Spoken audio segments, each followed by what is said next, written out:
नमस्कार दोस्तों, हिंदी कहानी 2.0 चैनल में आपका स्वागत है। आज हम कहानियों की अगली कड़ी में मुंशी प्रेमचंद जी द्वारा लिखित कहानी कजाकी को सुनते हैं। लेकिन उससे पहले आप सभी लोग से एक विनम्र अनुरोध है कि अगर चैनल पर नए हैं तो चैनल को सब्सक्राइब जरूर कीजिएगा और कहानी अच्छी लगे तो लाइक शेयर कमेंट ज़रूर कीजिएगा। तो चलिए शुरू करते हैं कहानी कजाकी। मेरी बाल स्मृतियों में कजाकी एक न मिटने वाला व्यक्ति है। आज 40 साल गुजर गए। कजाकी की मूर्ति अभी तक आंखों के सामने नाच रही है। मैं उन दिनों अपने पिता के साथ आजमगढ़ की एक तहसील में था। कजाकी जाति का पासी था। बड़ा ही हंसमुख, बड़ा ही साहसी और बड़ा ही जिंदा दिल। वह रोज़ शाम को डाक का थैला लेकर आता, रात भर रहता और सवेरे डाक लेकर चला जाता।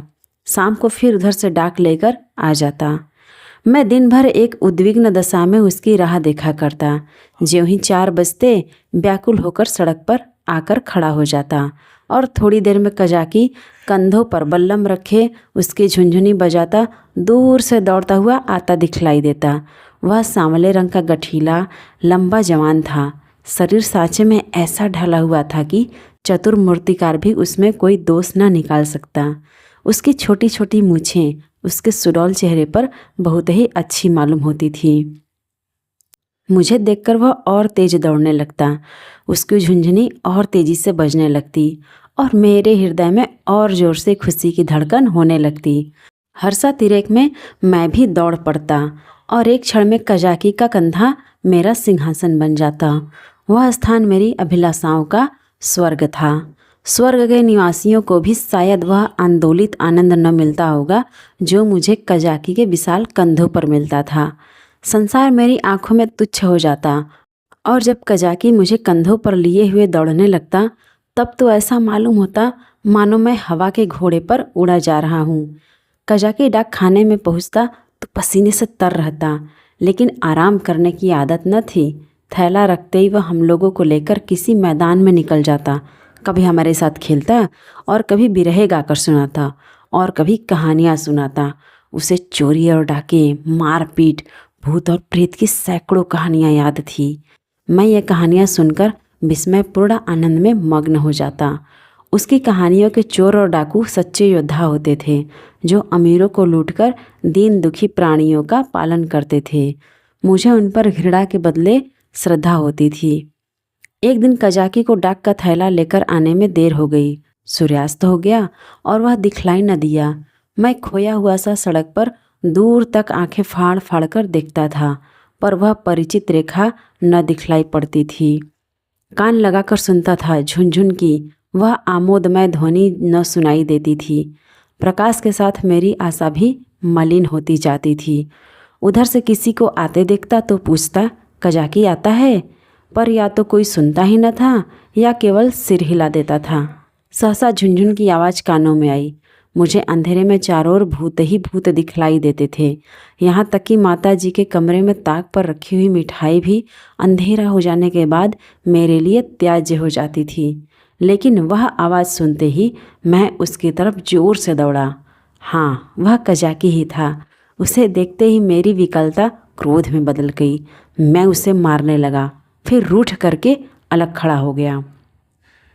कजाकी ने हंसकर कहा, मारोगे तो मैं एक चीज़ लाया हूँ, वह न दूंगा। मैंने साहस करके कहा, जाओ मत देना, मैं लूँगा ही नहीं कजाकी। अभी दिखा दूँ तो दौड़कर गोद में उठा लोगे। मैंने पिघल कर कहा, अच्छा दिखा दो कजाकी, तो आकर मेरे कंधे पर बैठ जाओ, भाग चलूँ। आज बहुत देर हो गई है, बाबूजी बिगड़ रहे होंगे।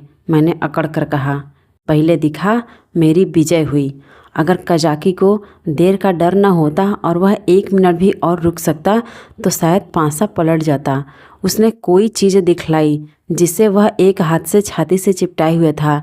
लंबा मुंह था और 2 आंखें चमक रही थी। मैंने उसे दौड़कर कजाकी की गोद से ले लिया। यह हिरण का बच्चा था। आह, मेरी उस खुशी का कौन अनुमान करेगा। तब से कठिन परीक्षाएं पास की, अच्छा पद भी पाया, राय बहादुर भी हुआ, पर वह खुशी फिर न हासिल हुई। मैं उसे गोद में लिए उसके कोमल स्पर्श का आनंद उठाता घर की ओर दौड़ा। कजाकी को आने में क्यों इतनी देर हुई इसका ख्याल ही न रहा। मैंने पूछा, यह कहाँ मिला कजाकी? कजाकी बोला, भैया यहाँ से थोड़ी दूर पर एक छोटा सा जंगल है, उसमें बहुत से हिरन हैं। मेरा बहुत जी चाहता था कि कोई बच्चा मिल जाए तो तुम्हें दे दूँ। आज यह बच्चा हिरनों के झुंड के साथ दिखलाई दिया। मैं झुंड की ओर दौड़ा तो सब के सब भागे, यह बच्चा भी भागा, लेकिन मैंने पीछा न छोड़ा और हिरन तो बहुत दूर निकल गए। यही पीछे रह गया, मैंने इसे पकड़ लिया। इसी से इतनी देर हुई। यूँ बातें करते हम दोनों डाकखाने पहुँचे। बाबूजी ने मुझे न देखा, हिरन के बच्चे को भी न देखा। कजाकी ही पर उनकी निगाह पड़ी। बिगड़ कर बोले, आज इतनी देर कहाँ लगाई? अब थैला लेकर आया है, उसे लेकर क्या करूँ? डाक तो चली गई, बता तूने इतनी देर कहाँ लगाई? कजाकी के मुंह से आवाज़ न निकली। बाबूजी ने कहा, तुझे शायद अब नौकरी नहीं करनी है, नीच है ना, पेट भरा तो मोटा हो गया, जब भूखों मरने लगेगा तो आंखें खुलेंगी। कजाकी चुपचाप खड़ा रहा। बाबूजी का क्रोध और बढ़ा। बोले, अच्छा थैला रख दे और अपने घर की राह ले, सुअर। अब डाक लेके आया है, तेरा क्या बिगड़ेगा? जहाँ चाहेगा मजूरी कर लेगा, माथे तो मेरे जाएगी, जवाब तो मुझसे तलब होगा। कजाकी ने रुआंसा होकर कहा, सरकार अब कभी देर न होगी। बाबूजी बोले, आज क्यों देर की, इसका जवाब दें। कजाकी के पास इसका कोई जवाब न था। आश्चर्य तो यह था कि मेरी भी ज़बान बंद हो गई। बाबूजी बड़े गुस्से वाले थे, उन्हें काम करना पड़ता था, इसी से बात बात पर झुंझला पड़ते थे। मैं तो उनके सामने कभी जाता ही न था, वह भी मुझे कभी प्यार न करते थे। घर में केवल 2 बार घंटे घंटे भर के लिए भोजन करने आते थे, बाकी सारे दिन दफ्तर में लिखा करते थे। उन्होंने बार बार एक सहकारी के लिए अफसरों से विनय की थी, पर इसका कुछ असर न हुआ था। यहाँ तक कि तातील के दिन भी बाबूजी दफ्तर में ही रहते थे। केवल माताजी उनका क्रोध शांत करना जानती थी, पर वह दफ्तर में कैसे आती? बेचारा कजाकी उसी वक्त मेरे देखते देखते निकाल दिया गया। उसका बल्लम, चपरास और साफा छीन लिया गया और उसे डाकखाने से निकल जाने का नादिरी हुक्म सुना दिया गया। आह, उस वक्त मेरा ऐसा जी चाहता था कि मेरे पास सोने की लंका होती तो कजाकी को दे देता और बाबूजी को दिखा देता कि आपके निकाल देने से कजाकी का बाल भी बाका नहीं हुआ। किसी योद्धा को अपनी तलवार पर जितना घमंड होता है, उतना ही घमंड कजाकी को अपनी चपरास पर था। पर जब वह चपरास खोलने लगा तो उसके हाथ काँप रहे थे और आँखों से आंसू बह रहे थे, और इस सारे उपद्रव की जड़ वह कोमल वस्तु थी जो मेरी गोद में मुंह छिपाए ऐसे चैन से बैठी हुई थी मानो माता की गोद में हो। जब कजाकी चला तो मैं धीरे धीरे उसके पीछे पीछे चला। मेरे घर के द्वार पर आकर कजाकी ने कहा, भैया अब घर जाओ, सांझ हो गई। मैं चुपचाप खड़ा अपने आंसुओं के वेग को सारी शक्ति से दबा रहा था। कजाकी फिर बोला, भैया मैं कहीं बाहर थोड़े ही चला जाऊंगा, फिर आऊँगा और तुम्हें कंधों पर बैठाकर कुदाऊँगा। बाबूजी ने नौकरी ले ली है तो क्या इतना भी न करने देंगे? तुमको छोड़कर मैं कहीं नहीं जाऊंगा भैया, जाकर अम्मा से कह दो कजाकी जाता है। उसका कहा सुना माफ़ करे। मैं दौड़ा हुआ घर गया, लेकिन अम्मा जी को कुछ कहने के बदले बिलख बिलख कर रोने लगा। अम्मा जी रसोई के बाहर निकलकर पूछने लगी, क्या हुआ बेटा, किसने मारा? बाबूजी ने कुछ कहा है? अच्छा रह तो जाओ, आज घर आते हैं तो पूछती हूँ। जब देखो मेरे लड़के को मारा करते हैं। चुप रहो बेटा, अब तुम उनके पास कभी मत जाना। मैंने बड़ी मुश्किल से आवाज़ संभाल कर कहा, कजाकी। अम्मा ने समझा कजाकी ने मारा है। बोली, अच्छा आने दो कजाकी को, देखो खड़े खड़े निकलवा देती हूँ। हरकारा होकर मेरे राजा बेटा को मारे। आज ही तो साफा बल्लम सब छिनवाए लेती हूँ। वाह, मैंने जल्दी से कहा, नहीं कजाकी ने नहीं मारा, बाबूजी ने उसे निकाल दिया है। उसका साफा बल्लम छीन लिया, चपरास भी ले ली। अम्मा बोली, यह तुम्हारे बाबूजी ने बहुत बुरा किया, वह बेचारा अपने काम में इतना चौकस रहता है, फिर उसे क्यों निकाला? मैंने कहा, आज उसे देर हो गई थी। यह कहकर मैंने हिरन के बच्चे को गोद से उतार दिया। घर में उसके भाग जाने का भय न था। अब तक अम्मा जी की निगाह भी उस पर न पड़ी थी। उसे फुदकते देखकर वह सहसा चौंक पड़ी और लपक कर मेरा हाथ पकड़ लिया कि कहीं यह भयंकर जीव मुझे काट न खाए। मैं कहाँ तो फूट फूट कर रो रहा था और कहाँ अम्मा की घबराहट देखकर खिलखिलाकर हंस पड़ा। अम्मा, अरे यह तो हिरन का बच्चा है, कहाँ मिला? मैंने हिरन के बच्चे का सारा इतिहास और उसका भीषण परिणाम आदि से अंत तक कह सुनाया। अम्मा, यह इतना तेज भागता था कि कोई दूसरा होता तो पकड़ ही न सकता था। सन्न सन्न हवा की तरह उड़ता चला जाता था। कजाकी 5-6 घंटे तक इसके पीछे दौड़ता रहा, तब कहीं जाकर बच्चा मिला। अम्मा जी, कजाकी की तरह कोई दुनिया में नहीं दौड़ सकता। इसी से तो देर हो गई, इसलिए बाबूजी ने बेचारे को निकाल दिया। चपरास, साफा, बल्लम सब छीन लिया। अब बेचारा क्या करेगा, भूखों मर जाएगा। अम्मा ने पूछा, कहाँ है कजाकी, जरा उसे बुला तो लाओ। मैंने कहा, बाहर तो खड़ा है। कहता था, अम्मा जी से मेरा कहा सुना माफ़ करवा देना। अब तक अम्मा जी मेरे वृत्तांत को दिल लगी समझ रही थी।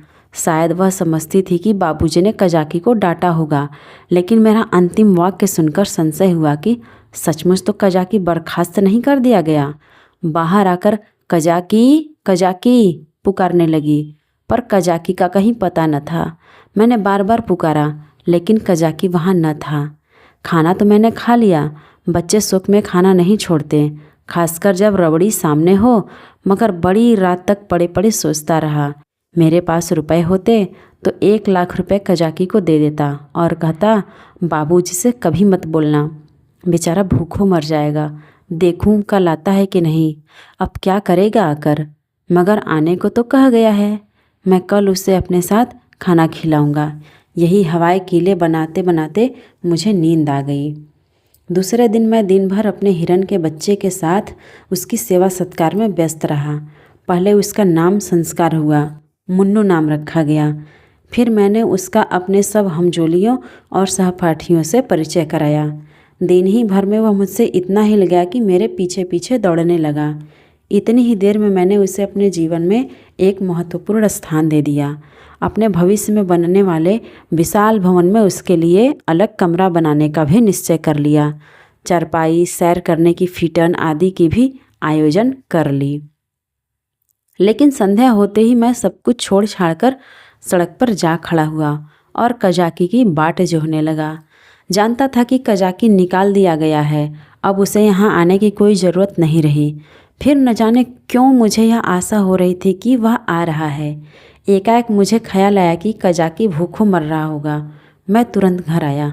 अम्मा दिया बत्ती कर रही थी। मैंने चुपके से एक टोकरी में आटा निकाला। आटा हाथों में लपेटे टोकरी से गिरते आटे की एक लकीर बनाता हुआ भागा। जाकर सड़क पर खड़ा हुआ ही था कि कजाकी सामने से आता दिखलाई दिया। उसके पास बल्लम भी था, कमर में चपरास भी थी और सिर पर साफा भी बंधा हुआ था। बल्लम में डाक का थैला भी बंधा हुआ था।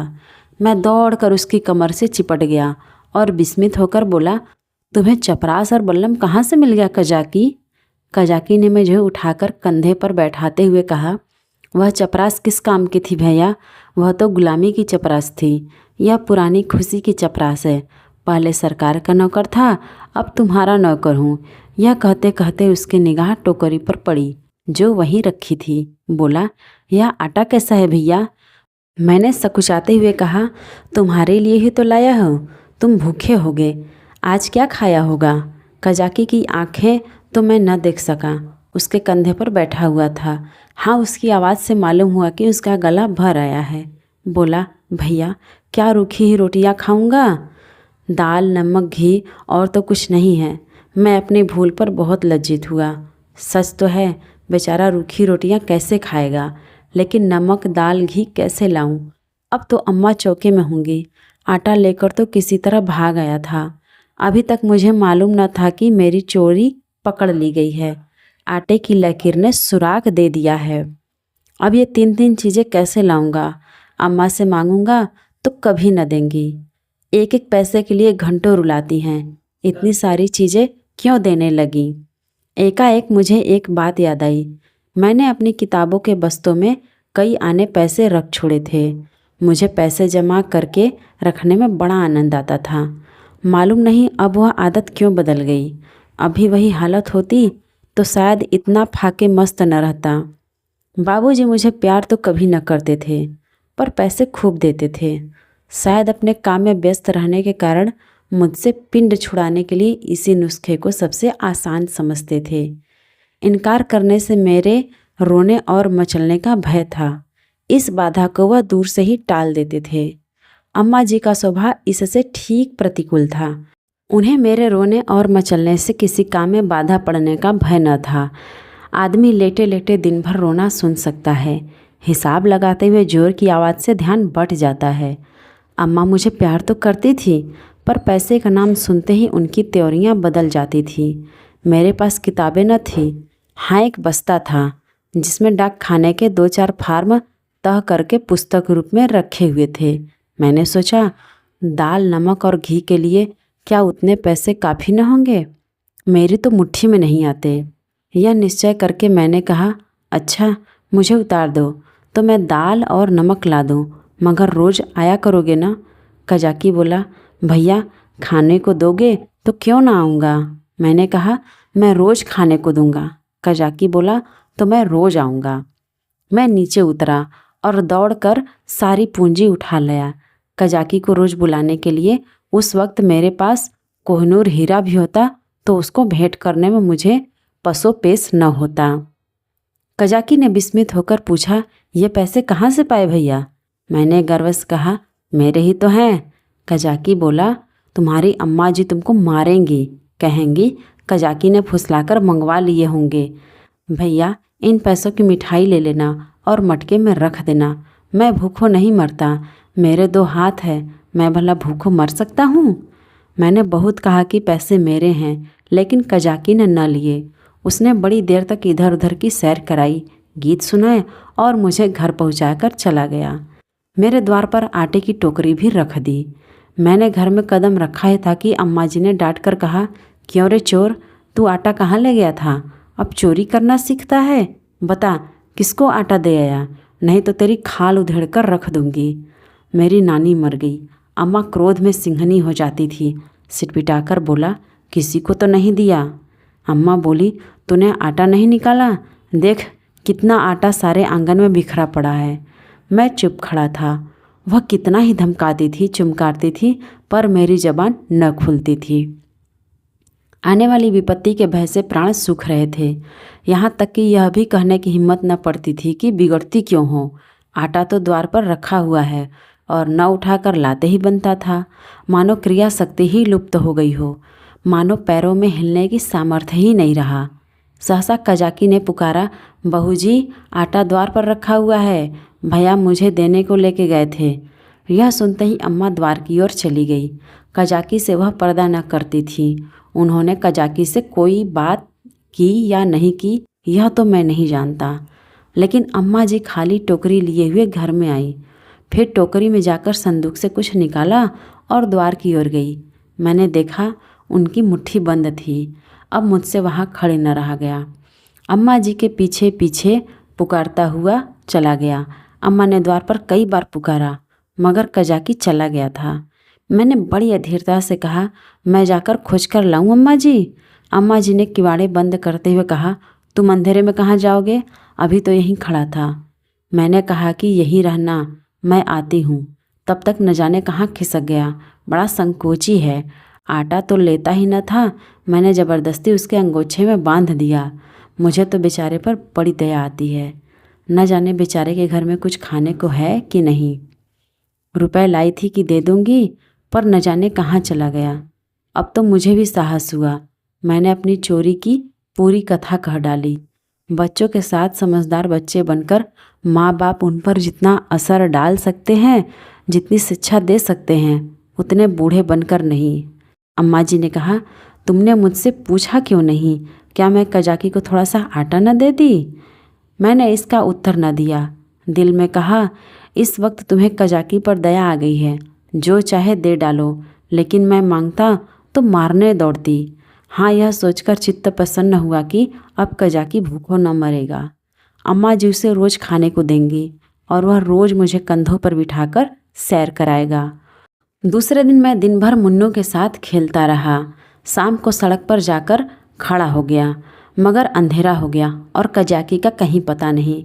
दिए जल गए, रास्ते में सन्नाटा छा गया, पर कजाकी न आया। मैं रोता हुआ घर आया। अम्मा जी ने पूछा, क्यों रोते हो बेटा, क्या कजाकी नहीं आया? मैं और ज़ोर से रोने लगा। अम्मा जी ने मुझे छाती से लगा लिया। मुझे ऐसा मालूम हुआ कि उनका भी कंठ गदगद हो गया है। उन्होंने कहा, बेटा चुप हो जाओ, मैं कल किसी हरकारे को भेजकर कजाकी को बुलवाऊंगी। मैं रोते रोते ही सो गया। सवेरे ज्यों ही आंखें खुली, मैंने अम्मा जी से कहा, कजाकी को बुलवा दो। अम्मा ने कहा, आदमी गया है बेटा, कजाकी आता होगा। खुश होकर खेलने लगा। मुझे मालूम था कि अम्मा जी जो बात कहती हैं उसे पूरा ज़रूर करती हैं। उन्होंने सवेरे ही एक हरकारे को भेज दिया था। 10 बजे जब मैं मुन्नू को लिए घर आया तो मालूम हुआ कि कजाकी अपने घर पर नहीं मिला। वह रात को भी घर न गया था। उसकी स्त्री रो रही थी कि न जाने कहाँ चले गए। उसे भय था कि वह कहीं भाग गया है। बालकों का हृदय कितना कोमल होता है, इसका अनुमान दूसरा नहीं कर सकता। उनमें अपने भावों को व्यक्त करने के लिए शब्द नहीं होते। उन्हें यह भी ज्ञात नहीं होता कि कौन सी बात उन्हें विकल कर रही है, कौन सा कांटा उनके हृदय में खटक रहा है, क्यों बार बार उन्हें रोना आता है, क्यों वे मन मारे बैठे रहते हैं, क्यों खेलने में जी नहीं लगता। मेरी भी यही दशा थी। कभी घर में आता, कभी बाहर जाता, कभी सड़क पर जा पहुंचता। आंखें कजाकी को ढूंढ रही थी। वह कहाँ चला गया, कहीं भाग तो नहीं गया। तीसरे पहर को मैं खोया हुआ सड़क पर खड़ा था। सहसा मैंने कजाकी को एक गली में देखा। हाँ, वह कजाकी ही था। मैं उसकी ओर चिल्लाता हुआ दौड़ा, पर गली में उसका पता न था, न जाने किधर गायब हो गया। मैंने गली के इस सिरे से उस सिरे तक देखा, मगर कहीं कजाकी की गंधा तक न मिली। घर जाकर मैंने अम्मा जी से यही बात कही। मुझे ऐसा जान पड़ा कि वह यह बात सुनकर बहुत चिंतित हो गई। इसके बाद 2-3 दिन तक कजाकी न दिखलाई दिया। मैं भी अब उसे कुछ कुछ भूलने लगा। बच्चे पहले जितना प्रेम करते हैं, बाद को उतने ही निष्ठुर भी हो जाते हैं। जिस खिलौने पर प्राण देते हैं, उसी को 2-4 दिन के बाद पटक पटक कर फोड़ भी डालते हैं। 10-12 दिन और बीत गए। दोपहर का समय था। बाबूजी खाना खा रहे थे। मैं मुन्नू के पैरों में पीनस की पैजनियाँ बांध रहा था। एक औरत घूंघट निकाले हुए आई और आंगन में खड़ी हो गई। उसके कपड़े फटे हुए और मैले थे, पर गोरी सुंदर स्त्री थी। उसने मुझसे पूछा, भैया बहू जी कहाँ हैं? मैंने उसके पास जाकर उसका मुंह देखते हुए कहा, तुम कौन हो, क्या बेचती हो? औरत बोली, कुछ बेचती नहीं हूँ, तुम्हारे लिए ये कमलगट्टे लाई हूँ भैया। तुम्हें तो कमलगट्टे बहुत अच्छे लगते हैं ना। मैंने उसके हाथों से लटकते हुई पोटली को उत्सुक नेत्रों से देखकर पूछा, कहाँ से लाई हो, देखें? औरत बोली, तुम्हारे हरकारे ने भेजा है भैया। मैंने उछल कर पूछा, कजाकी ने? औरत ने सिर हिलाकर कहा, हाँ, कहा और पोटली खोलने लगी। इतने में अम्मा जी भी रसोई से निकल आई। उसने अम्मा के पैरों का स्पर्श किया। अम्मा ने पूछा, तू कजाकी की घरवाली है? औरत ने सिर झुका लिया। अम्मा बोली, आजकल कजाकी क्या करता है? औरत ने रोकर कहा, बहू जी, जिस दिन से आपके पास से आटा लेकर गए हैं उसी दिन से बीमार पड़े हैं। बस भैया भैया किया करते हैं। भैया में ही उनका मन बसा रहता है। चौंक चौंक कर भैया भैया कहते हुए द्वार की ओर दौड़ने लगते हैं। न जाने उन्हें क्या हो गया है बहू जी। एक दिन मुझसे कुछ कहा न सुना, घर से चल दिए और एक गली में छिपकर भैया को देखते रहे। जब भैया ने उन्हें देख लिया तो भागे। तुम्हारे पास आते हुए लजाते हैं।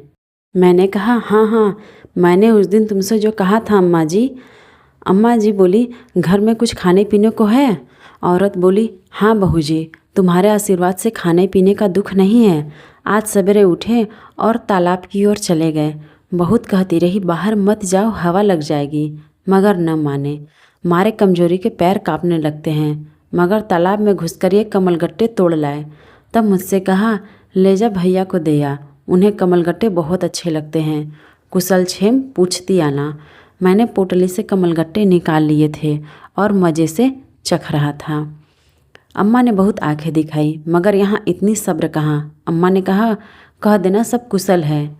मैंने कहा, यह भी कह देना कि भैया ने बुलाया है, न जाओगे तो फिर तुमसे कभी न बोलेंगे। हाँ, बाबूजी खाना खाकर निकल आए थे, तौलिए से हाथ मुंह पोंछते हुए बोले, और यह भी कह देना कि साहब ने तुमको बहाल कर दिया है। जल्दी आओ, नहीं तो कोई दूसरा आदमी रख लिया जाएगा। औरत ने अपना कपड़ा उठाया और चली गई। अम्मा ने बहुत पुकारा पर वह न रुकी। शायद अम्मा जी उसे सिद्धा देना चाहती थी।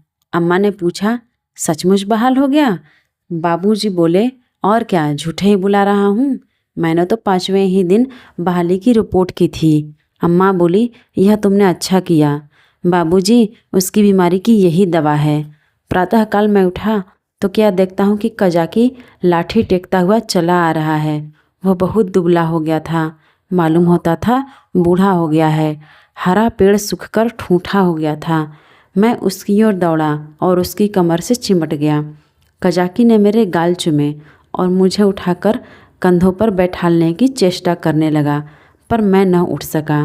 तब वह जानवरों की भांति भूमि पर हाथों और घुटनों के बल खड़ा हो गया और मैं उसकी पीठ पर सवार होकर डक खाने की ओर चला। मैं उस वक्त फूला न समाता था और शायद कजाकी मुझसे भी ज़्यादा खुश था।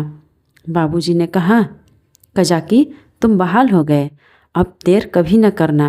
कजाकी रोता हुआ पिताजी के चरणों पर गिर पड़ा। मगर शायद मेरे भाग्य में दोनों सुख भोगना न लिखा था। मुन्नू मिला तो कजाकी छूटा, कजाकी आया तो मुन्नू हाथ से गया, और ऐसा गया कि आज तक उसके जाने का दुख है। मुन्नू मेरी ही थाली में खाता था। जब तक मैं खाने न बैठूं, वह भी कुछ न खाता था। उसे भात से बहुत रुचि थी, लेकिन जब तक खूब घी न पड़ा हो, उसे संतोष न होता था। वह मेरे ही साथ सोता था और मेरे ही साथ उठता भी था। सफाई तो उसे इतनी पसंद थी कि मल मूत्र त्याग करने के लिए घर से बाहर मैदान में निकल जाता था। कुत्तों से उसे चिढ़ थी। कुत्तों को घर में न घुसने देता था। कुत्तों को देखते ही थाली से उठ जाता और उसे दौड़कर घर से बाहर निकाल देता था। कजाकी को डाक खाने में छोड़कर जब मैं खाना खाने गया तो मुन्नू भी आ बैठा। अभी 2-4 ही कौर खाए थे कि एक बड़ा सा झबरा कुत्ता आंगन में दिखाई दिया।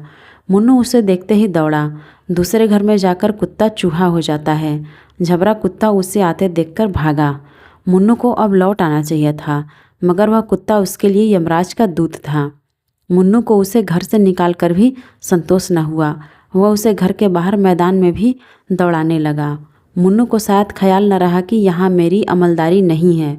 वह उस क्षेत्र में जा पहुँचा जहाँ झबरे का भी उतना ही अधिकार था जितना मुन्नू का। मुन्नू कुत्तों को भगाते भगाते कदाचित अपने बाहुबल पर घमंड करने लगा था। वह यह न समझता था कि घर में उसकी पीठ पर घर के स्वामी का भय काम किया करता था। झबरे ने इस मैदान में आते ही उलटकर मुन्नू की गर्दन दबा दी। बेचारे मुन्नू के मुंह से आवाज़ तक ना निकली।